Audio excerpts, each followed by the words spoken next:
Lee Marketing Group, East Alabama's sports talk leader. Swing and drive. Right. Sportscall. Oh, call in now and discussing everything going on in the world of sports. We appreciate so much all of you out there joining us today, whether that be on 93.9 The Tiger or sportscallauburn.com. We appreciate so much you joining us. Got a great show today. Got a lot to talk about, a lot going on in the world of sports. Maybe one of the bigger weeks take on South Carolina this weekend. Apparently no Keegan Thompson. He will not be pitching this weekend as well. They have consulted Dr. NFL draft.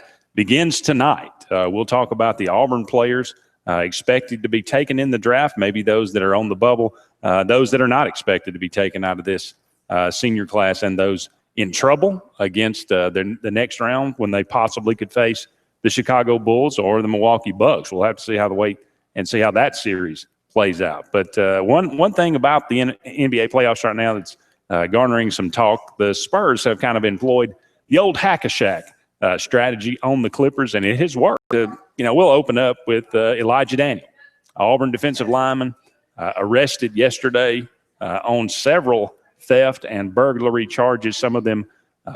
Well, how quickly does he move forward? And maybe he's given the judicial system an opportunity to let him know what to do with this.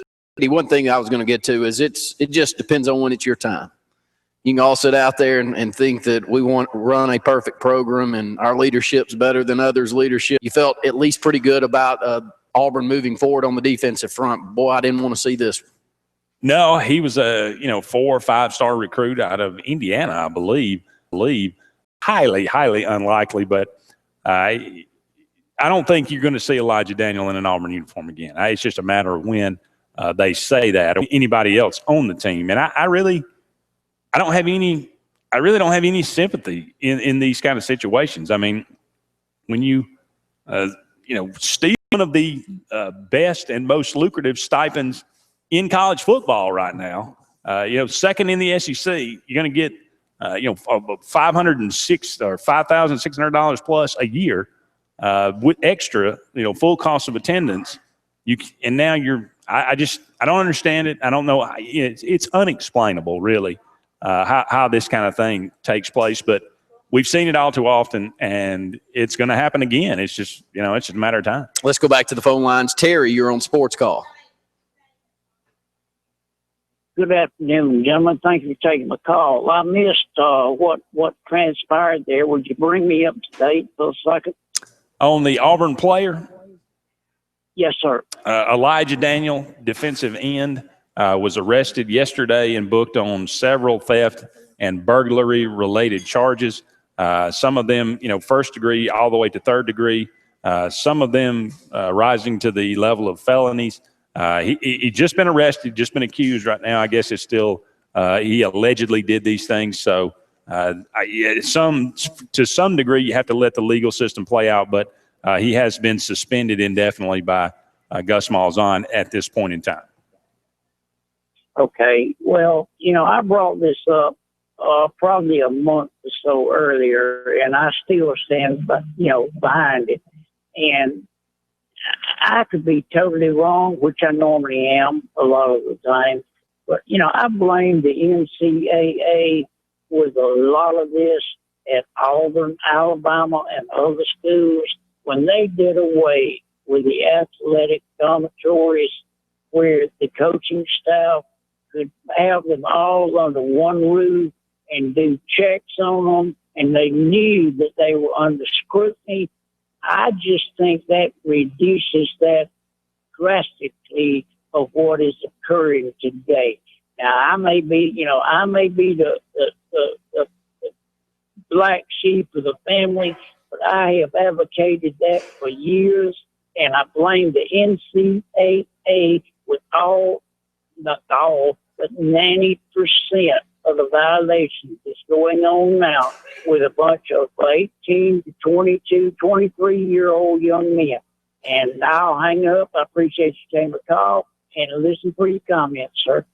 Thank you so much for the phone call, Terry. 888-9-TIGER-9 334-887-3401 is quite a bit of a difference there. You did have someone's Ben Thomas, I know there at Auburn for quite a while over at Sewell Hall, had his thumb on a lot of those kids and at least knew or had an opportunity to know what was going on. You could watch what was going on even out in the parking lot back during that time, but it's quite a different day and age out there, Andy.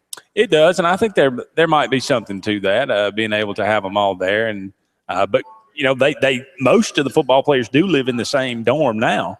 They just have to live there with regular students. It has to be available. You can't have a higher percentage of those athletes than as far as regular students are concerned. So most of them still live in the same place. I'm sure that the coaches pay a lot of attention to it. I'm sure they are there quite a bit, monitoring what's going on. To me, it comes down to personal responsibility. It's one thing, and we can talk about this, and obviously there's so many different things that you can get in trouble for, but this to me is a whole different situation than getting caught with 35 grams of marijuana like Shane Ray.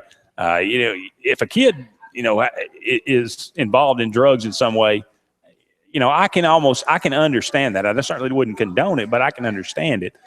Them getting involved and being not strong enough a willed person to turn it down. But this was a planned event that took place. This was a crime that took place, and I just don't. Again, I don't have hardly any sympathy for this kid or what happens to him, because this is the decision he made, and now he's got to live with it. On Alabama side, you've got another, black eye sitting over there as well. Cyrus Jones arrested late Tuesday night and charged with third-degree domestic violence, criminal mischief, and third-degree domestic violence harassment. There's been a number of student athletes there at the University of Alabama on the football team that have been in and out of trouble a lot lately, a lot more than I think that we saw the previous 5 or 6 years, since – no question. Since Saban's been there, done a pretty good job. I mean, always going to have one thing pop up from time to time, but not quite as many as we've seen the last 4 or 5 months. No, 4 just in the spring, and that's out of character for the Nick Saban program that he has built over there, and it's certainly a black eye, and it creates a perception that things are kind of crumbling right now, and whether that's true or not still remains to be seen, at least as far as the wins and losses this year in the football season. But this one sounds, every time you classify something, well, it was a domestic violence issue. Well, again, Nick Saban comes out and says, well, there was no physical violence in this, so we're going to take the appropriate action. That translates to me as Cyrus Jones will be starting day one, first game of the season. But he broke the girl's phone. At least that's what the police report said, and he threatened to assault her in some way, physically harm her in some way. So it rose to the level that they felt it necessary to arrest him. So it was a pretty big deal. But in the grand scheme of things, it was not like Ray Rice where he knocked her unconscious. So that's at least one. I'm not defending Cyrus Jones, but it may sound worse than it actually is. But I think it's the culmination. It's the cumulative effect here for arrest in just the spring. It's not good for Alabama. 888-9 Tiger 9 334-887-3401. Don't know if you saw, but Auburn extends an offer to 8th grader Owen Papo. I'm gonna say Pappoe from over in the Georgia market, and this kid 6'1", 194-pound outside linebacker. Looks like he's been in the weight room for 2 or 3 years already. Looks like more like a junior or senior. I think that this is his 4th offer, but not that he's been offered, but 8th grade being offered, and it's a different day and age, isn't it, Andy? And I guess that not like we're the only one that's extended it. This was his 4th one out there, and but your thoughts on that? Well, I think it makes a difference. You hear kids talk about it in the recruiting process. Well, they were the first team that offered me, and I think that means something. And it's in an effort to get in as quickly as possible, to build a relationship as fast as you can, to start out with these kids. And I understand that, and that's what you have to do, because the rules allow it. But I wish the NCAA would make a rule to say that you can't recruit kids until maybe 10th grade, at least 9th grade. This seems, I guess I just find this, a little unseemly that you would go out and try to recruit, and you're already getting in the head of an 8th grader when in 5 years, who knows what's going to happen to him. There's no question. I mean, but it doesn't hurt to offer the scholarship. You're not binding in any way. So you're, as a coach, doing what you have to do, but I just find it icky. moved on and in the freshman class, the 2018 prospects, Auburn's already extended 3 offers to that freshman class. Offensive tackle Will Lawrence, defensive end Justin Maskell, and cornerback Christian Tutt. More than 40 2017 prospects claim an Auburn offer right now. So it's becoming earlier and earlier, and we've seen it in basketball a lot more than we've seen it in the football side because it's harder. But you can go look and see and determine, yes, he's the top 14-year-old prospect in the country. He's the top 13-year-old prospect in the country. It goes down and down. And you said the reason that they do it. You just said it. It's because those kids remember those that were on them first. And once they get 50 offers, they still, for whatever reason, remember the ones that showed them some love to begin with. And sometimes that way sways them one way or another. So, of course, you're going to get out there and do it if that's what you're fighting for as recruits, and that's what we're all fighting for. We all remember the first girl we ever loved. You don't ever quite love a girl the same. It's a principle of life. I mean, that's just the way we're built as human beings. So if you got a topic, another topic you'd like to talk about, or to talk about any of the ones we've mentioned so far, give us a call, 1-888-9-TIGER-9, toll free locally at 334-887-3401. Let's go a couple of minutes over here on this segment. Let's go back to the phone lines. Luke, you're on Sports Call. Hey, guys, how you doing? Good to hear from you, buddy. I would love to see if you offer a kid who's in 8th grade or 7th grade or 9th grade that here's the catch. It's fine that you can do that, but here's the catch. If they commit, no matter what, you got to take them. I mean, what if this kid's done growing and he doesn't get any bigger and he doesn't get any better? Then all of a sudden, you're stuck with it. I just would like to see some kind of repercussion for it because I'm with Andy. I just feel like it's way too young. I say that for any school. I know LSU's had a guy committed out of Louisiana maybe since the 7th grade. Yeah, running back. And he's going to be a superstar. He sure looks like a can't miss guy. But there've been some other can't miss guys down the list. So I feel like that if you offer him, you ought to be stuck with him. And maybe that should go for anybody. If you offer somebody no more, we're offering you, and then you can't really commit unless this happens and that happens. I think that would change the recruiting game in a huge way.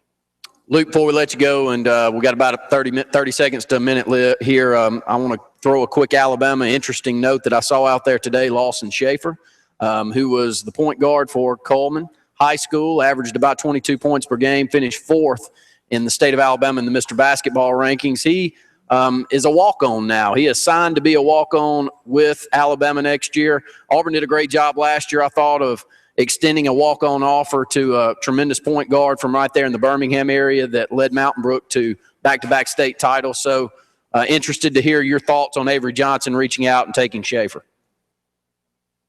I just love it. It's something that Grant would have never done in a billion years. And to get a guy like this, and I watched his highlight tape today, and the kid can absolutely stroke it. I mean, he's got some reasons that he's not getting a scholarship. He's not that big. He's going to have problems defending other bigger guards. There's no doubt about it. But you need guys like this. I mean, who did Auburn have? Scotty Pullman? I mean, this guy can be kind of maybe not as good a shooter, but better ball handling Scotty Pullman. So I would take that kid in a heartbeat, and trust me, we've had much worse scholarship players than this kid, and he's going to be a walk-on. I think it's a fabulous move. I'm thrilled about it. Thanks for the phone call this afternoon, Luke. All right, guys, have a good day. Appreciate it, buddy. I had him in Alabama, Mississippi All-Star game. Schaefer actually is the all-time leader in the state of Alabama in free throw percentage.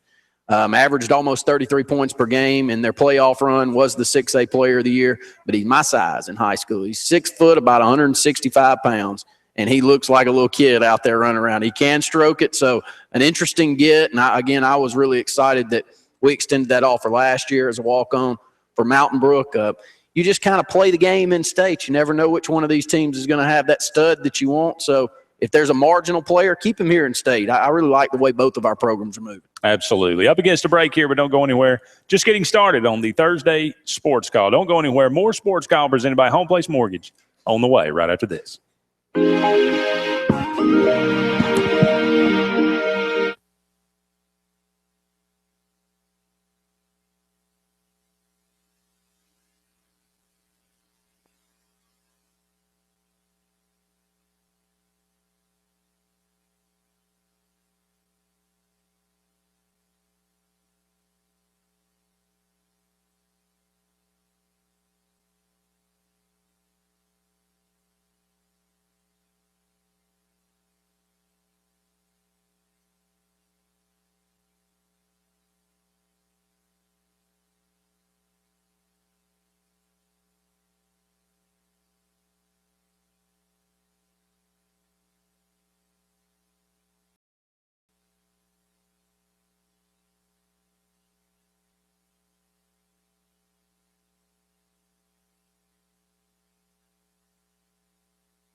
Europe, Hawaii, and more on a land trip or cruise. Contact Ruta Lisa Anderson at Cruise Planners today. Why do the planning when it can be done for you? Visit exclusivecruiseplanners.com. Welcome back, everyone, to Sports Call on this Thursday afternoon. Andy and Randy here with you until 6 o'clock, taking your phone calls at 1-888-9-TIGER-9, toll-free locally at 334-887-3401 on the Auburn Opelika Tourism Hotline. Just talked about the troubles, at Auburn and Alabama as far as arrests are concerned, at least in the last few days. If you got any comments on that, give us a call. Jason Caldwell will join us at 4:30, so this is going to be kind of a quick segment, but the NFL draft does happen tonight. I think it's pretty much assumed that Jameis Winston will go number one, I guess, to the Tampa Bay Buccaneers, unless something, unforeseen happens. But I just want to get your thoughts. Obviously, Marcus Mariota, probably the number 2 guy in the draft. Do you think he'll end up a Tennessee Titan? Do you think that will, do you think somebody will trade up to get him? Something makes me think that Phillip Rivers is going to end up with Tennessee. And if Rivers does end up there, I think that's a good get for Tennessee. They need a player that they can build the program around, I think, moving forward. And Rivers, what's Rivers got? 3 or 4 more good years you would think left in him? Rivers, 30? That sound about right? That's about right. Jason Campbell's year, that's about right. He and Eli Manning came out the same year. Okay. So mid-2000s, I guess 2004, maybe a year before. Jason Campbell, I'm guessing out there. But that's about right, I think. I think that would be a good move. And I think anything that keeps Mariota in good weather would really help. I'm not sure, watching his throwing motion, that if you put him in adverse situations week in and week out playing on the East Coast somewhere, that would be I think he'll be a decent quarterback in the NFL. I'm not sure he'll be, I'm not sure he's leading anybody else, to the Super Bowl. But, when you go back and look through the draft, you go all the way back, 20 years from now, and just look at the quarterbacks taken, at least it's certainly, in the first 2 or 3, 4 rounds. It's a crapshoot. You just really do not know. There were 5 quarterbacks taken in that draft before a young man by the name of Tom Brady was selected in the 6th round. Okay, there were 6 quarterbacks taken before Tom Brady. You don't know. You go back and you look at some of the. I looked up, and I think it was 1997. Jim Druckenmiller was taken from Virginia Tech, number 1 in the draft. And you say who? And exactly. You don't know. Jameis Winston may end up, he may be Jamarcus Russell. Marcus Mariota may be Cam Newton. And I don't think anybody else does. You do your due diligence. You look at these guys on film. You look at their numbers. But in the end, playing quarterback in the NFL is such a hard thing to do as far as succeeding. I just don't know how. I don't know what it is about these guys that makes them so much more successful. Program, and when you build a program, it's not like college. You don't go out there and luck into a Cam Newton and then he's gone after a year and everything worked out good. I'm not saying luck, but right. That's true. There was legitimate debate between whether Peyton Manning or that knucklehead. I remember it clearly. From Oregon, just no chance that they're failing, and they are. But everybody else. Every other quarterback that's come through, there's 50-50 to me. So I'm glad that it's not my job. Jason Caldwell.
home or business, and they want to save you money in the process. Tatum Lawn Care offers affordable lawn care and landscaping services to residents in the Lake Martin and surrounding areas. Services include tree maintenance, planting, pruning, edging, blowing, mulching, leaf removal, spring and fall cleanups, and more. For an estimate, call Tatum Lawn Care at 256-329-6102. That's 256-329-6102.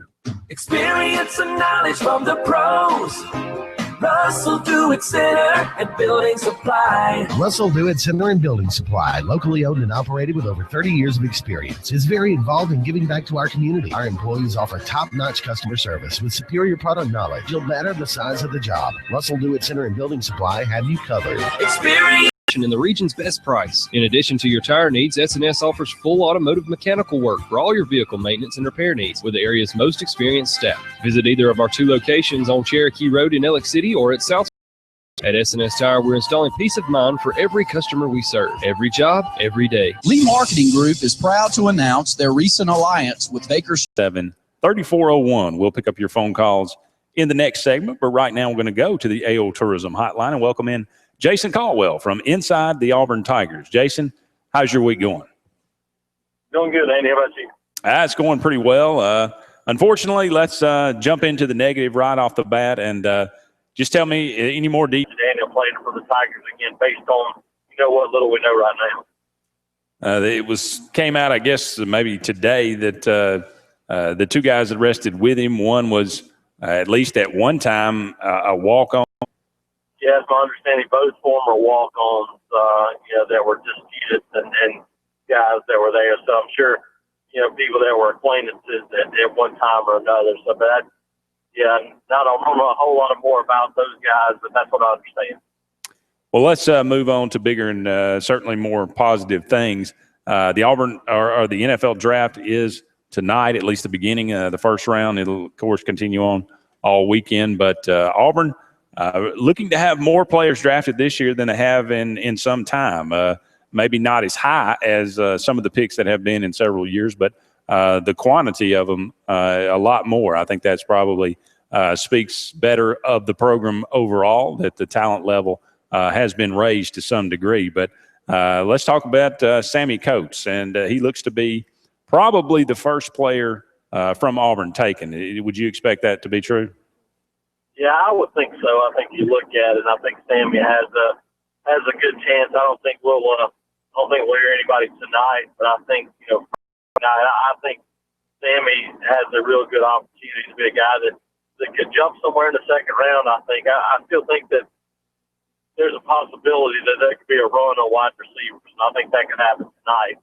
Once that happens, then I think it creates more of a bump at that position. So I wouldn't be surprised to see 7 or 8 wide receivers taken in the first round. And if that happens, then all of a sudden you reassess things if you're a team in the second round.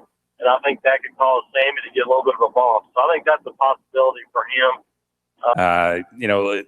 Moving up on their boards. What is it about Gabe Wright that he seems so much more impressive in practice than he does in games? Yeah, I think it didn't have the numbers and those things.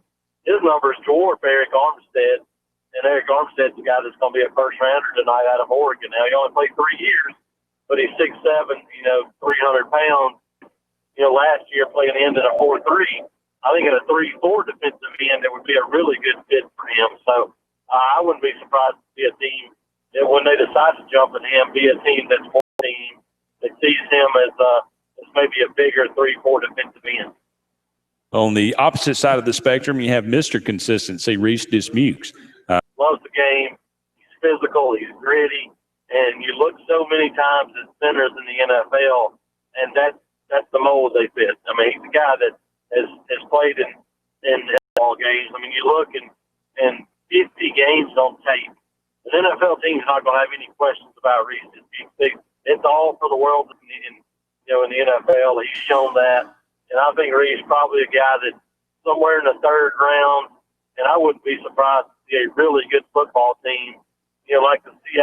Certainly the most versatile and probably the most unknown draft choice this year is Nick Marshall. He obviously played quarterback at Auburn. He's worked out at at quarterback. At quarterback, he's worked out at defensive back.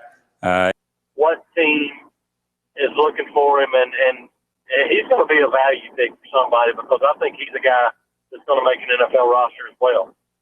Because of his quarterback, they can give him some reps just in case he's needed, and he can fill a role for somebody. And I could see somebody like the Philadelphia Eagles saying, you know what, with what we do, he could be a guy that if we had to play, he might time. We got Jason Caldwell from inside the Auburn Tigers joining us here on Sports Call today. I think everybody said Trey Mason was underappreciated, underrated running backs at Auburn. And now the next year, I think maybe the same thing is true. Cameron Artis-Payne, all he did was run for 1,608 yards and lead the SEC in rushing last year. And yet everybody always complained about Cameron Artis-Payne. Is he really that good? Certainly he'll find his way into the NFL as well. I think so, and again, I think it's all a matter of finding the right fit. He's going to be a guy that I think is going to be a grinder. And you look, and there's a bunch of those guys that have made a living in the NFL, and most of them have played for the New England Patriots in the past couple of years. But he reminds me of those guys that you run between the tackles, and in the NFL, it's about being 70, 80 yards. I could see him being one of those guys that grinds out some tough yards, and I think probably 4th, 5th round for him. The tough thing is the running back position. You're going to have 2 guys tonight that probably go in the 1st round, and that hasn't happened in, I think, 3 years. I think you'll see Todd Gurley, Melvin Gordon both go, in the 1st round, and after that, either they run on running backs in the 2nd, 3rd rounds, or they take a little while. But I think Cameron Artis-Payne's a guy that will make a roster, and I think he'll have a chance to do things. The last 2 guys kind of on the bubble, Angelo Blackson and C.J. Uzomah. Do they get drafted? Do they not? Yeah, I have both of them as maybe 7th round / free agent guys, and I think that's right where they are. I think Angelo Blackson has a good chance to get drafted because he's a 6'4.5", 315-pound defensive lineman that runs better than 5 flat 40-yard dash. I mean, he's athletic, he's strong, and personally, I think he's got as much or more upside as anybody in this entire Auburn group. But he's a basketball player and have a strong career. So I think somebody's going to take a shot at him because as a late round pick, he's a huge value guy because what you lose if he doesn't make it isn't nearly as good as what you gain if he does. Because if the light switch comes on for Angelo Blackson, he has a C.J. Uzomah. I think the thing that could work in his favor is that there's not a great tight end group this year. I mean, the number 1 tight end on most people's boards is a 6'4", 230-pound wide receiver from Michigan. There's not a lot of true tight ends. I think that could work in his favor with teams looking down the line, looking to try to find a roster spot. The other thing that helps him is because of what's happening around the league and in the draft, it never hurts to bring in a quality young man that's going to do the right thing, say the right thing, be a leader in the clubhouse, be one of those guys you can count on.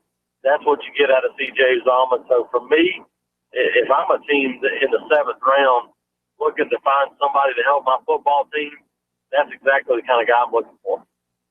Well, Jason, we appreciate so much you joining us today. Just kind of let us know what to expect from inside the Auburn Tigers this weekend. Yeah, you can check us out at AUTigers.com. We got some draft previews. I had a full rundown yesterday. Sammy coached today. Reese speaks tomorrow. Baseball previews, softball, a little bit of everything. Always recruiting there. So check us out at AUTigers.com. Well, Jason, be careful on your way to North Carolina, and good luck with everything, okay? Thanks, Andy. Y'all have a good one. You too. Don't go anywhere. More Sports Call presented by... Hey, you want to party? Well, you're...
back, everyone, to the Thursday edition of Sports Call. Andy and Randy here with you until 6 o'clock, taking your phone calls at 1-888-9-TIGER-9 toll-free or locally at 334-887-3401 on the Auburn Opelika Tourism. Let us know what's on your mind today. If you got any comments on any of the things we've talked about so far, if you got a new subject you'd like to talk about, just give us a call and let us know. Billy Donovan, it appears that's a done deal, that he will be the next head coach of the Oklahoma City Thunder, unless he backs out and heads back to Florida. We'll have to wait and see. The Orlando Magic would like to say that this is his second official NBA coaching job, but I'm not sure he's etched into the archives of the Orlando Magic history. We'll have to wait and see about that. But, I think this is an opportunity you just can't turn down. I mean, you've got Russell Westbrook and Kevin Durant on this roster. Now, granted, one's going to be up for free agency, and I think in a year, and then the other one a year after that. But I think this team is stocked with talent right now. It's ready to win. I think, I don't think Donovan really had much choice. I don't either. And clearly, if he almost went the Orlando route, that he's intrigued by the NBA. And if you're going to have an opportunity to go the NBA, then you'd like to see this type of move for a great college coach, vice versa what you're seeing poor Brad Stevens go through in the Celtics. And I watched the Celtics play, and this team is very well coached, in my opinion. They've got a bunch of C players. There's not a B on that team, I'm not sure. I mean, I'm not sure there's a good six-man to a good team in the NBA, and they're very competitive. And I like the brand of basketball that they play. So to go back to your point, he made the right move here. Now, the Boston Celtics are a perennial power. They're they're on the Rushmore, of course. Them and the LA Lakers, you can throw a couple of other teams up there sporadically throughout the history of the NBA, but those two have been there at the top, but not now. But Oklahoma City is. Boy, they got the talent. And in basketball, you got you a couple of players, you got you something. And with Kevin Durant coming back, and maybe this keeps Durant around in Oklahoma City. He's already, tweeted out that he's happy with it, and that's kind of the way you have to operate in the NBA if your players are happy with it or not. They'll get you fired in a second if they don't like you. So you have to consult with them to say, is this guy the guy that we want? It's a fine line you have to tread. But you think back to, Rick Pitino going to the Celtics when they were awful.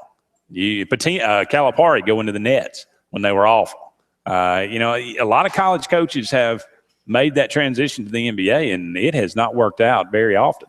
Larry Brown really – the only one that's been able to go back and forth and be successful. But, like you said, Brad Stevens, you give him long enough, I think he's kind of if he stays there this year, my goodness, if he stays there through this and is able, like you said, to get that team to the playoffs like he did this year, he's an outstanding coach, and he's probably going to be okay there. But, it's a little – if I was an NBA GM, I'd be a little hesitant about hiring a college coach. I would too. I mean, it hasn't proven to be successful so far, and some really good college coaches. But I do. I mean, some coaches you just feel like can move, and I mean, Billy Donovan's got a personality, but it's not the big one. It's not the Calipari type. It's not the Pitino type to me. It's a little different feel. It's a Brad Stevens type to me. I mean, he seems a little bit more straight and narrow. It doesn't seem like he sways too far from whatever his system is, and I think he can coach them up. And he took over a college program, buddy, that was not Kentucky. It was not any of these that you've seen those other. It wasn't Louisville. Florida was Auburn when Auburn was, and Auburn has continued to be Auburn, but Florida has moved into a different realm with 2 national championships and playing for another one, maybe playing for 2 more during his reign there. I think they made it 4 and won 2 during his reign there. So now the question becomes, who in the world does Florida go after? That's a great question, and I have no idea. I mean, you look around the SEC and you saw these big-time hires that Auburn, brings in Bruce Pearl. Mississippi State goes out and gets Howard. Tennessee brings in Rick Barnes. Alabama goes out and gets a big name, albeit, not necessarily for coaching in college, but big name in Avery Johnson. It makes you wonder who's left. Who's out there to get? Do they go to NBA assistant route? Do they promote from within? I mean, do you give Pelfrey another shot? Do you hire Anthony Grant's available? He was a Donovan disciple. That's who he was on that staff for a while. I don't know. That's a great question. I mean, I don't know who's available. Well, we said the same thing with Alabama, and they went for a wild card and went after Avery Johnson. And I truly believe Florida will do something sort of like that. It'd be funny if they went with Scott Brooks' route and end up just flip-flopping, but I don't think that will happen. But to get someone that has been a name in the NBA would be better to me than going after a low-tier Anthony Grant that's maybe an up-and-comer in college basketball. I just don't see Florida doing that. I think they still need a name to throw in that program, or their fan base not going to be happy with the hire. That's probably true. I mean, there was a lot of guys, that Alabama bounced around. I mean, Pitino's kid. True. I mean, he's out there at Minnesota. Memphis' coach. Yeah. No, Memphis and Murray State. I think both. Those guys are available as well. So I don't know. Florida, to be honest with you, they make some interesting hires at times that you don't really see coming. So I have no idea what direction they're going to go in. But if you'd like to talk about any of these things in the second hour of Sports Call, we'd love to hear from you. Randy's going to step aside at this juncture, and we're going to welcome in our good friend Scott Hardy for the hour number 2 of Sports Call. The Fox Sports Report is coming up next, but don't go anywhere. We'll be back with more Sports Call right after this.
and shipping. We also offer USPS flat rate shipping, but unlike at the post office, there's no waiting in line. How about faxing, printing, copying, binding, or laminating? There's only one store that offers so many options, so you can spend less time worrying. The UPS Store, 1550 Opelika Road.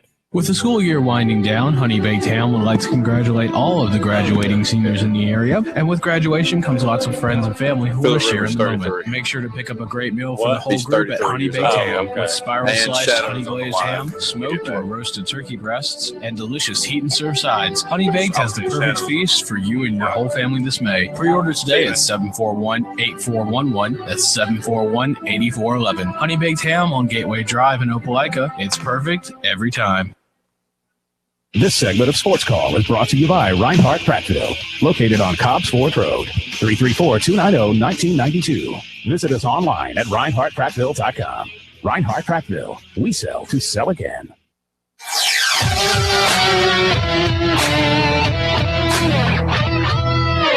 You better buckle your seatbelts because it's going to be a show to watch. From Tiger Communications. Jackson, touchdown. For 20 years, East Alabama's sports talk leader. Swing and drive, Belton right. Sports Call. Oh, what a dunk. Call in now at 887-3401-LOCAL. Right through, he got it. Or 1-888-9-TIGER-9, toll free. Struck him out. And now, coming to you live from the loveliest village on the plains. Sports Call. Hello, everyone, and welcome back to the Thursday edition of Sports Call. Andy Graham, now joined alongside by Scott Hardy, and we'll be with you for another hour, taking your phone calls at 1-888-9-TIGER-9 toll-free or locally at 334-887-3401 on the AO Tourism Hotline. Sports Call today brought to you by Auburn Urgent Care. Auburn Urgent Care offers convenient solutions for your health care and occupational medicine needs, including workman's compensation, injury care, and certified DOT medical examinations. With locations on South College and in Tigertown, visit them online at auburnurgentcare.com. We'll begin the second hour and go straight to the AO Tourism Hotline. Shadow, thanks for joining Sports Call. Yeah, thank you for taking my call. Wouldn't y'all agree that games are won on the line of scrimmage? Absolutely. Well, when we're looking at the NFL draft, I'm hearing the word potential a whole lot. And it seems that it's pointed toward the NFL coaches looking at players that are through with their time at Auburn, but moving up the ranks, getting ready to be drafted. But wouldn't you also agree that if they seem to see the potential in these players and looking at the performance of the defensive line, is this not another indication that Rodney Garner is not getting the job done? This is reference to Gabe Wright. I guess it probably. Not only him, but you've used great potential in defensive line players on our defensive line, other than Gabe Wright. Yeah, I mean, if Gabe Wright and say Angelo Blackson both get drafted and end up having stellar NFL careers, I think it is an indictment on Garner and the fact that he was not able to develop their talent. If they, I don't know, some guys might just be better. Like a guy like Gabe Wright, I don't understand. I mean, why he didn't do better than he did at Auburn, why he was so inconsistent. Maybe it was coaching, maybe it wasn't. I guess you have to lay it at somebody's feet, though, don't you? If it's not Garner's fault, then whose fault is it? Well, I would say Gabe Bryant bears some responsibility there. Well, when we're talking about Auburn players, Gus Malzahn himself said that Elijah Daniel has a faster first step than Carl Lawson. And we're talking about 5-star players. I think in Gabe Wright's case, it was either a 4-star, I believe it was a 4-star, but highly rated players. Name me one player that has performed up to his potential since Garner has been coach of the defensive line. I mean, I see what you're trying to say there, but a lot of it too, you look at a new system, you go to a 4-2-5, and that with injuries that occurred on the defensive line last year, especially had guys playing outside of their position. Defensive tackles were having to play on the outside. So if you're a run stopper and that's your greatest attribute and the greatest thing that you provide a defense, you're having to now be a pass rusher, then you're going to be exploited sometimes. So not to take anything away from Rodney Garner, because obviously if it goes on to like what Andy was saying, they have good NFL careers, and you would have to look back at the coaching. But I'd like to see what happens now once they're in a more system that's suited for their skill set. Well, I would too, and I certainly wish all the players the best of luck. And I think that the coaches talked a lot this year about being able to. We're going to see who we can trust now. I believe that Elijah Daniel will not play for Auburn. And, I really don't understand it either, that essentially you're looking at guys and you could ask them a question. Now that you're here at Auburn and you're going to go to school free and you're going to sleep in a new apartment complex and you're going to eat as much as you can and work out and play a great sport. And within 4 years, you're going to be a millionaire. And for a player to have all of that looking at him in the face and make a decision to go break into an apartment and steal something that's, I don't know, it truly doesn't make sense. Thank you. Yeah, I think it's, like I said in the first hour, it's unexplainable. I don't think anybody can explain it. So, Elijah Daniel arrested yesterday, booked on several theft and burglary charges. I'm assuming it's not armed robbery, but it is rise to the level of felony. I'm assuming that probably has something to do with the value of the object stolen. So, it's a terrible, terrible situation. But just, going from that, which is what it is, just to the mundane about talking about football, talking about the defensive line, Garner's only been here 2 years. I'm interested to see if he could take somebody as a freshman and see how they mature.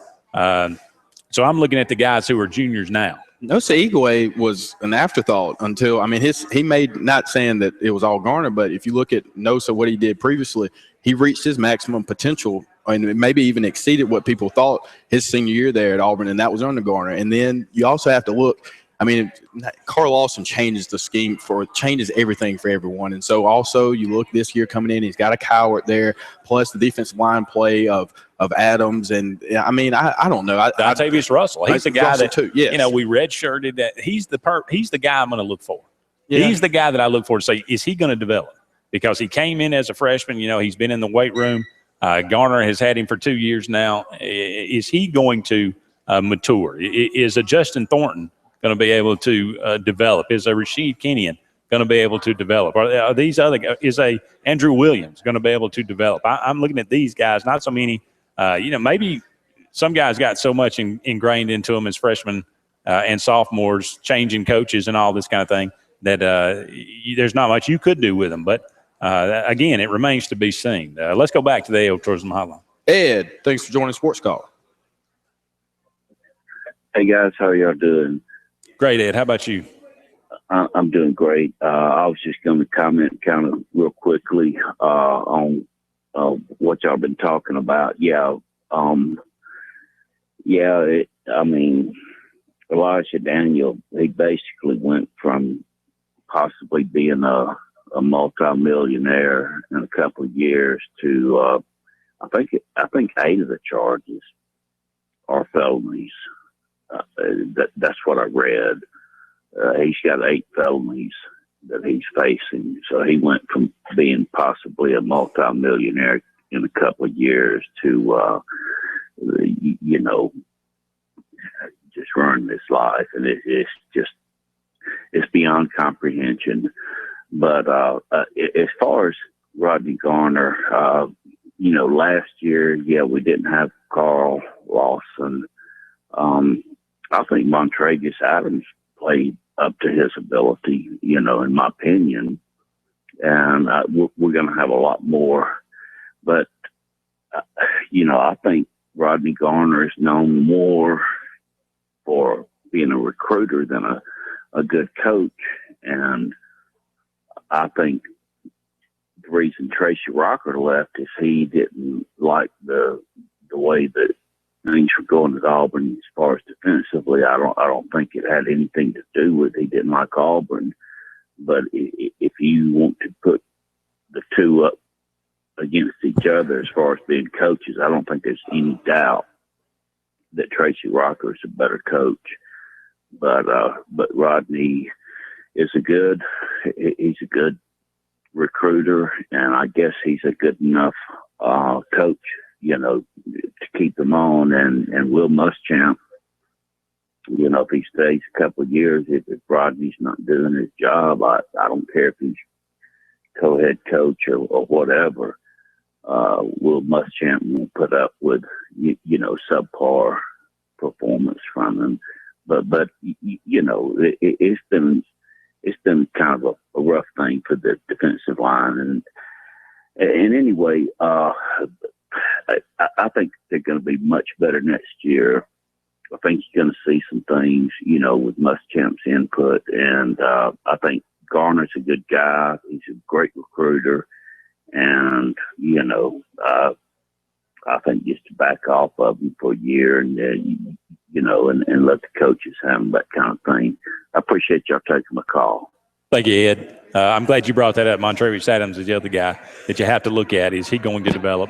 He's the guy that's been under Garner's leadership since he's been at Auburn. Let's go just a couple of minutes over on this segment. Go back to the phone line. Hey, Russell. Thanks for joining us on Sportscall. Russell, you there Hey, with guys, us? War Eagle. Hey, War Eagle. Hey, I was going to mention a few things. I don't know what Rodney Garner did to Shadow in a former life, but he is taking it personally because he talks about him almost every day. I don't have a problem with Rodney Garner. I think this is just my opinion. I can't solve everybody's problem because I have no idea, just like everybody else, what's going on over there behind closed doors. But to me, I think it was more a matter of scheme. Let's give him another year and see what he does under Muschamp's scheme, because it may have just been a product of Ellis Johnson's overall scheme of the defense that he was running. Maybe that's why the defensive line wasn't doing so good. So let's chill out on Garner just a minute. I thought D Ford played really well for Garner his first year here. To answer Shadow's question about name one person that lived up to his potential, and D Ford was drafted because he had a very good year, Rodney Garner's first year, if I'm not mistaken. Pretty much won the Texas A&M game for us single-handedly at the end. So I think that there's some good, there's some bad. I want to say it was Ellis Johnson's thing. And then to kind of touch on Elijah Daniel for a second, what's sad about that situation is I just read an article about Jeremy Johnson speaking out where he had told the team, we're not going to have a repeat of last year with everybody getting in trouble right before fall camp and all this stuff. He's going to take a leadership role and try to explain to everybody that we're not going to do that this year with Nick Marshall getting arrested and all this other stuff. So that's what's sad to me is the leader of the football team has already made it a point of emphasis to his players that, look, we're not going to do this. This is ridiculous. We're getting ready for maybe a national championship run, and we need to keep our nose clean. And all of a sudden we get this, and I really don't think he should play for Auburn because I did read where it was 4 counts of felony. So I appreciate you taking my call, guys. War Eagle. Thank you, Russell. Yeah, if this is at all true, you're not going to see Elijah Daniel ever in an Auburn uniform again. I pretty much can guarantee that. Up against a break here, but don't go anywhere. If you got any comments, let us know. 1-888-9-TIGER-9, toll free locally at 334-887-3401. Don't go anywhere. More Sports Call presented by Home Place Mortgage is on the way right after this.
For almost 30 years, attorney Kenneth Ingram Jr. has been getting results for his clients through personal injury, wrongful death, and medical negligence, just to name a few. Contact him today at 256-212-9700 or online at ingramlaw.net.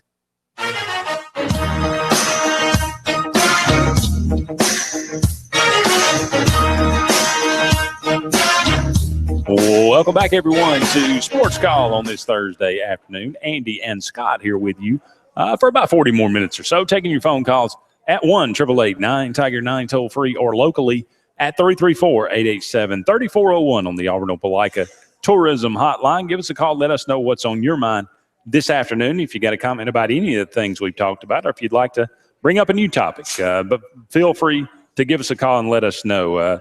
Wanted to get your thoughts on this, Scott. The San Antonio Spurs win game 5 in L.A. the other night, and they have been doing this during the middle quarters. Second and third quarter, they implement basically the hack-a-shack, as they used to call it, down the stretch. Now, it makes it, for the viewing public, atrocious to watch a basketball game doing that. However, if you're a coach and you're not exploiting a team's obvious weakness, then are you really doing your job?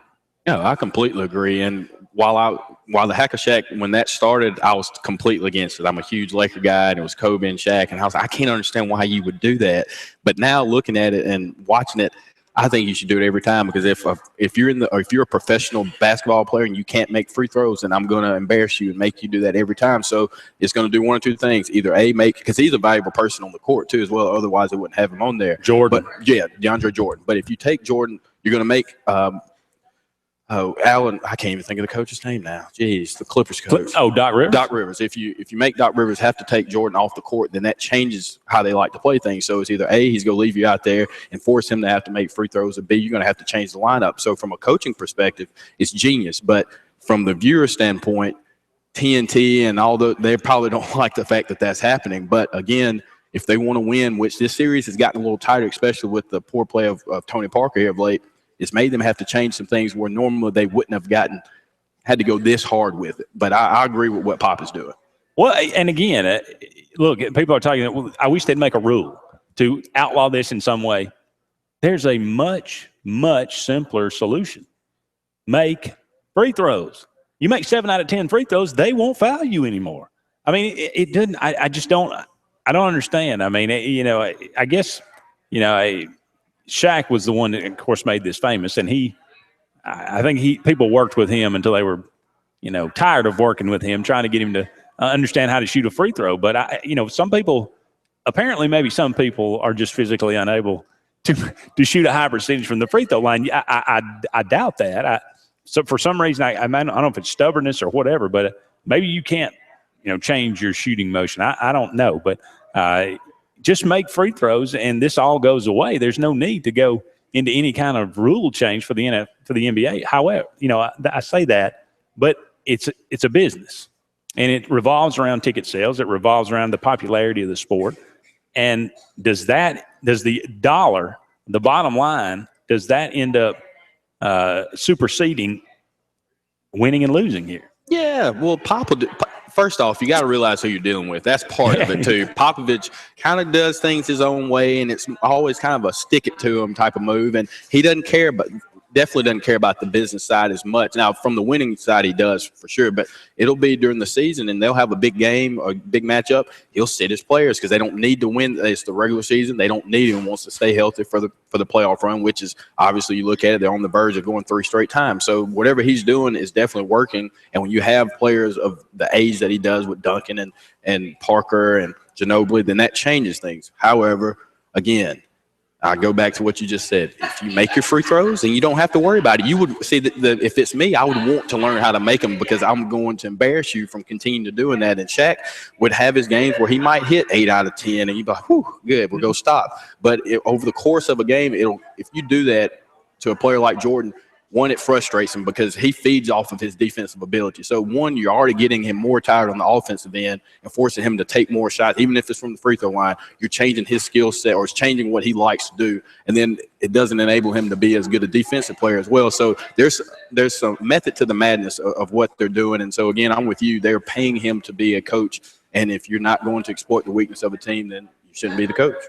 The Hack and Shack strategy, fair or foul? Give us a call. Let us know what you think. 1-888-9-TIGER-9, toll free locally at 334-887-3401. Only 3 series still outstanding. The Atlanta Hawks were able to win Game 5. They're up 3-2 now on the Brooklyn Nets. The Chicago Bulls now lead 3-2 over the Milwaukee Bucks, although the Chicago Bulls are up 3-0 and have lost the last 2. That one heading back to Milwaukee tonight. So the Bulls may be in trouble. And boy, wouldn't it be?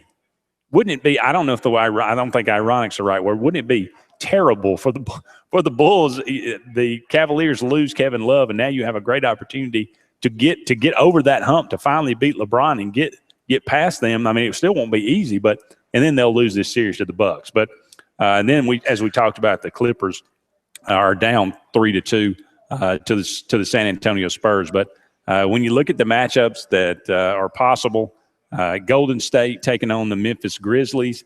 You said that the Grizzlies kind of a bad matchup, or they're a bad matchup for everybody, I guess. Yeah, and they're so good, and they play really good team basketball. They're not as good as the Spurs, but the way the way the team is assembled, it's very similar to you how hate that kind of basketball, don't you? Well, I mean, I like it. Not in the NBA. I do. I think there's a place for it, and I do have an appreciation for it. But as a fan watching it, it's a little different than in college because you kind of have to play like that sometimes based on the type of players you're recruiting. But in basketball, you can determine how you go play because you're choosing the players, and it's a little different there. But the Grizzlies are a really good basketball team, and under the right circumstances, if you could stop the problem that you run into when you're playing Golden State is that they can shoot so well, and they've gotten so much better defensively under Steve Kerr's realm, and I think that has changed how they feel about the Warriors. 2 years ago when it was Mark Jackson, they were a really good team. They were getting there, but they didn't really respect them defensively. Now they've cut it down to, I think, 4 or 5 points difference in last year's amount of points and defensively to this year. So you can see that, and they're playing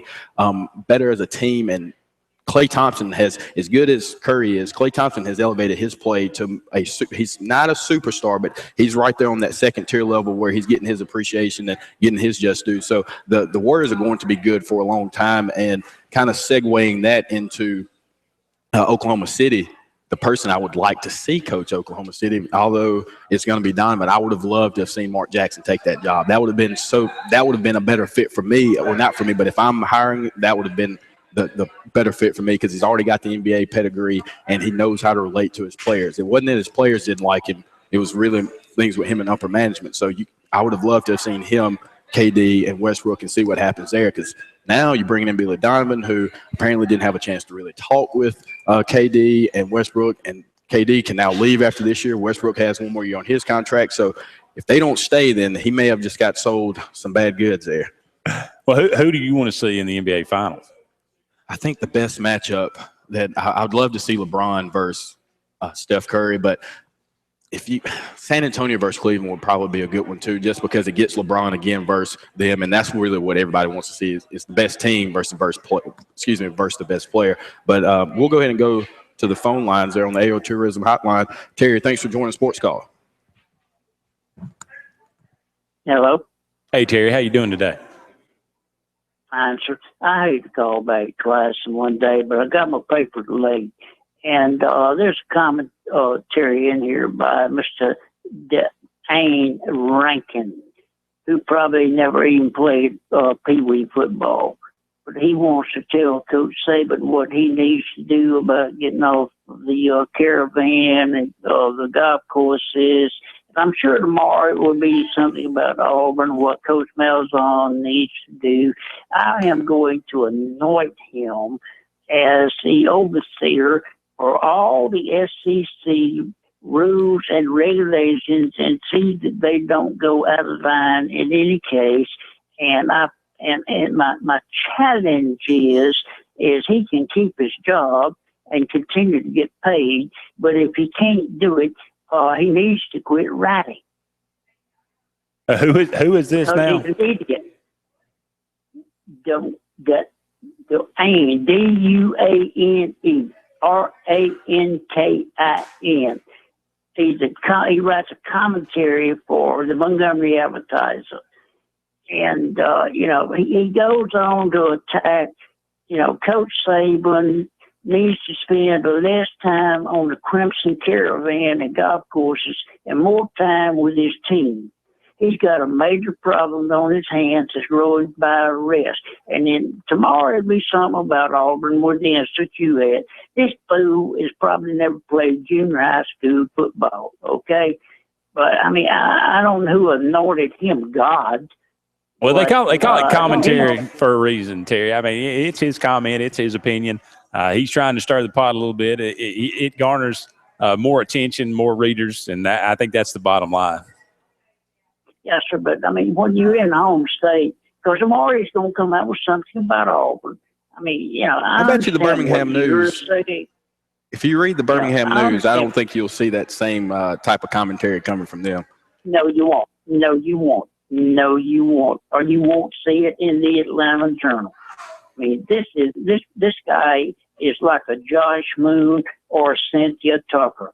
They're on a path of just trying to destroy people that they have no idea about what they're talking about. And just step up to the plate and offer something positive or get the hell out of the way. Thank you for the call again, Terry, okay? Yes, sir. Yes, sir. You have a good day. Up against a break here, but don't go anywhere. We'll be back with another segment of Sports Call on this Thursday afternoon right after this.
Hello, everyone, and welcome back to Sports Call on this Thursday afternoon. Andy and Scott here with you for about 20 more minutes or so, taking your phone calls at 1-888-9-TIGER-9, toll free locally at 334-887-3401 on the AO Tourism Hotline. Scott, in the first hour, Randy and I talked a little bit about the NFL draft coming up tonight, at least the first round. I think Jameis Winston is the unanimous pick to be the number one player chosen, go into Tampa Bay.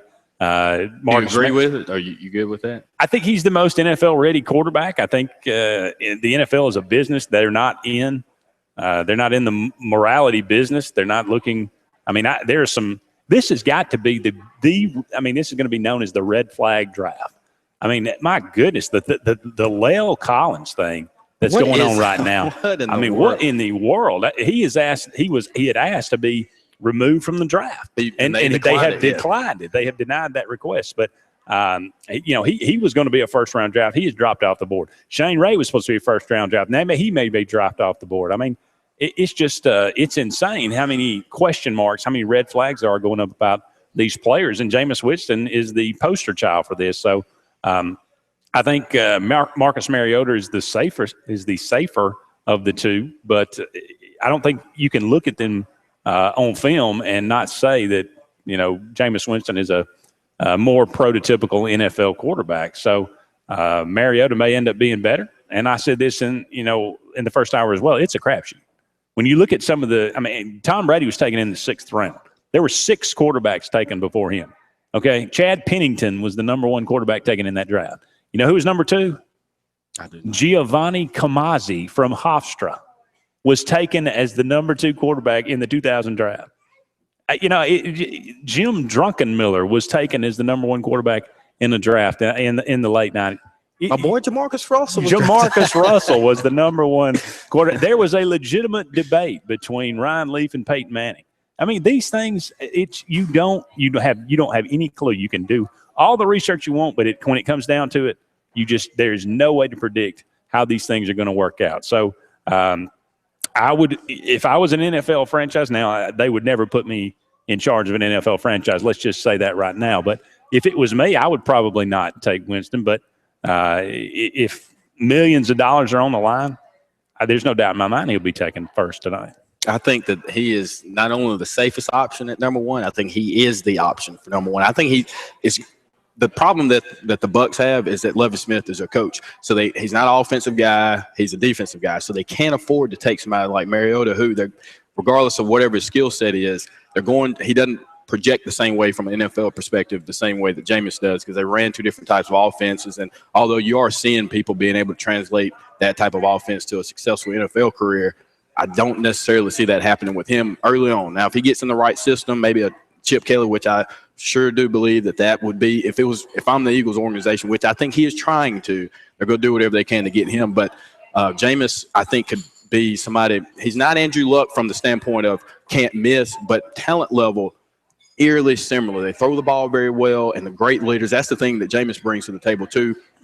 Not that Mariota isn't a great leader, but just the way that I've seen him over the last couple of years will his way to victory, even when the team was in a position where he put them there or whatever it is. He's drug them out from the Drummonds and made them a better team. But if you're Tampa Bay, it definitely has to be Jameis Winston. And then when you're at Tennessee, it gets kind of iffy. They're saying Phillip Rivers is a potential option there that you maybe trade and get for him. But I think what you do is you get a quarterback, maybe even Cutler. I saw maybe the Bears would maybe try to trade Cutler and bring him back to Nashville, which would be a good fit for them as well. But if you're Tennessee, I think you have so many other holes and you already have so many quarterbacks on the roster anyway, you maybe could go and just take the picks or whatever anybody's offering you and maybe try to build your team from the outside in, because they do have a quarterback on the roster. Now, Mettenberger may not be what people want him to be, but you did draft him only he's a year removed from being a quarterback. So just let it play out. But being at the number 2 spot, you're almost kind of expected to take a quarterback, because if it turns out that Mariota is a good player,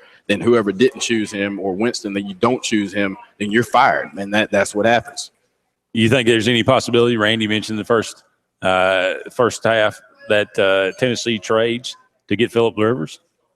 I think there's a possibility for it. I think Tennessee will provide the most fun for everybody in the draft. Them and Philadelphia and Cleveland, I think, all be entangled in some type of move. You have saw something today. I want to get your thoughts on this, and it's kind of going off, but it involves Johnny Manziel. I saw something maybe where the Browns should trade to the Eagles, and the Eagles should try to trade for Johnny Manziel and let him run the system, because you could probably get him for cheaper than what you'd have to give for Mariota, and that is a system that he's better fit for. And so many skill position players that are around him don't really have to worry about making the 5 or 7 step drop, he makes a 3-step drop, boom, he can go ahead and get it till he wants to. And when I saw that, I was like, you know what? That actually makes a lot of sense, because the article, it was actually a fantasy article, which is the funny thing, but it was talking about how now the NFL, you really only have 12 to 15 really good quarterbacks. Well, not really. You have 12 to 15 serviceable guys that can play, and the rest, you're just filling in every year. And that's why the turnover rate for the teams that aren't that good, why they're always at the top, is because they're always searching for a quarterback. So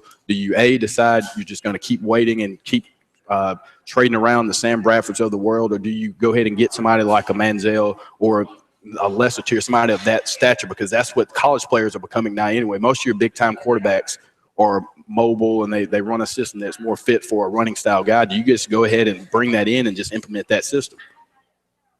Johnny Manziel, yeah, well, every decision, like you say, these trades and everything, it's risk versus reward. To me, Johnny Manziel, it's all risk. To me, I wouldn't touch him right now for anything. I've seen what he looked like. I mean, it could change, and he could look a lot better. I mean, I don't know how he could look worse. As a small sample of his potential in the NFL, now you throw in the substance abuse problems, and he's not my number one option for anything. He's not my number one option for my 4th-string quarterback. So absolutely not would I do that if I was Philadelphia. I mean, if I was interested in flushing the franchise down the toilet, yeah, that'd be on the tip of my tongue. But I think that Mariota probably is enticing to them. But it's just it'll be fascinating to see. I probably won't watch it, to be honest with you. I've never watched the draft, and I don't have any plans to do so. If I start watching, if I am reduced to watching an NFL draft with great interest, Scott, I want you to hit me over the head with a baseball bat. Okay? Man, that's crazy, because I'm the complete opposite. We used to have watch parties in college. That was our big thing, especially now that it's become a 4-day event where it's Thursday, Friday, Saturday, and Sunday. And I think the NFL was smart to do it, because while there is a contingency of people who feel exactly that way, my dad being one of them, he'll flip through, but he is not concerned about the draft, because you can read about it the next day. It's not Brett had to tell me it was today. So, I mean, there is that group of people. But for the rest of the NFL, or for the rest of the country, the NFL is so polarizing, especially in places up north and teams that don't necessarily have a college fan base. So this is what they look forward to. So that their team, if you're a Bears, Packers, especially the Packers, that's one for sure, where they are deeply invested in what their team is doing, because I mean they have stake in it. So obviously, but looking at it, I think tonight is going to be very entertaining, and I'm hoping to see some fireworks. I love when teams start to trade up and down, and who's trying to outsmart everybody, because the person I don't think there's a better draft day coach / GM or football operations person than Bill Belichick. Every year he does something, and you look and say, how would he do that? And then it comes back, and they've been stockpiling draft picks, down trading draft picks. And now the last couple of years they've had so many that they can move around in the draft wherever they like to. So when you're a team of that nature, that's the exact formula I would use, because they're going to be successful every season, barring something crazy. Even when Tom Brady went down, they almost made the playoffs, and so they won 10 games. So that team is going to be around, and for them to be that's a model franchise. They're very similar to Pittsburgh and how they do things. So I'm looking for some fireworks tonight. Well, you should fire me an email. Keep me updated on that tonight. No, okay? I will, Andy. Up against the break here, we'll be back with one final segment of the Thursday Sports Call, brought to you by Auburn Urgent Care, right after this.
Welcome back, everyone, to the final segment of the Thursday Sports Call. Again, Andy and Scott here with you, taking you home to 6 o'clock. Still time to get that last phone call in.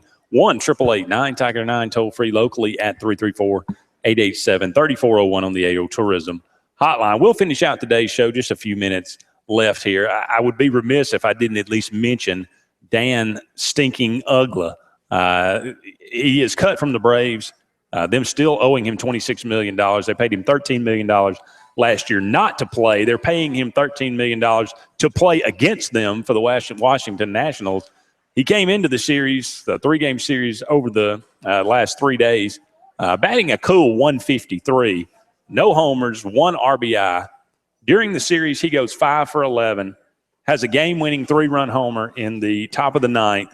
In Game 2, it's 2 triples and has 8 RBI in the series versus the Braves.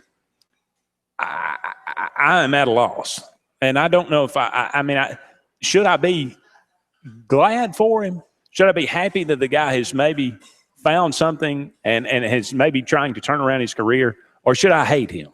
Well, I'm more on the – I don't know. That's kind of tough because you look at it, he has been, for the last 4 years, I don't think there's been a worse baseball player outside of B.J. Upton. Outside of B.J. Upton, there probably hasn't been a worse baseball player, and both of them were playing for the Braves. And so the Braves say, all right, that's it. We got to let you go. We're going to pay you. That's the crazy thing about baseball. You'll still get your money regardless of wherever you go. But good for Dan Ugla. He's been struggling. I hate it came against the Braves, but it won't continue. It'll go as quickly as it can. There's no doubt about it. Continue there, and I can assure you that 150, he'll be closer to that 153 mark a month from now than he will be that 5 for 11 mark that he just did with the Braves. It was hard to watch. I mean, he got booed. He got booed every time he came to the plate, but as he should. They wanted to boo him when he was here. I think they did. They did boo him. Yeah, of course. And he's been a streaky hitter his entire career. But that was painful to watch. Let's go to the AO Tourism Hotline. Stroud, welcome to Sports Call. Hey, good afternoon, gentlemen. How are y'all? Doing great. How about you?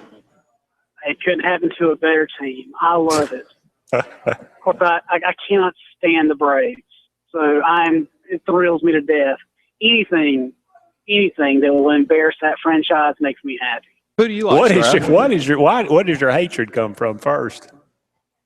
Well, I don't want to go too much into the reason for my hatred. I've got a long history of an old baseball coach that had a lot of connections with the Braves, and it kind of stems from there. But I'm a Cubs fan, and I'm sorry, Jorge. Yeah, it's rough on us Cubs fan, but that just made. I mean, when you started talking about that, it brought a smile to my face. I hope they lose every single game, every single year. I cannot stand the Braves. Stroud, I got a quick question for you. Chris Bryant or Jorge Soler going forward? Who's your better player? The last one. Chris Bryant, yeah, probably. Very rarely do we get to talk about baseball, especially to a Cubs fan, so good job there. Okay, guys. Y'all have a good afternoon. Thank you so much. Well, he was smiling, he was laughing, I was crying. That's sports. That's the way it works. I hate the Yankees. I wish they'd lose every game. They're in first now, by the way, in the Eastern Division, although that's a tight race. But it's just not a good year for me for baseball so far. The Braves started out, I think, they're about 8-3 maybe, and I think they're like 10-11 now. So kind of come back down to earth. Real quickly, before we go, Andy, I have to say it. Manny Pacquiao, 9th round, no later than the 10th. He knocks out Floyd Money Mayweather on Saturday. You heard it here first. I'll hold you to that prediction. We'll talk more about that fight certainly tomorrow on the Friday edition. Be sure to join us then, 4 to 6. For Scott Hardy, for Randy Lee, I'm Andy Graham saying so long for now. We'll talk again soon.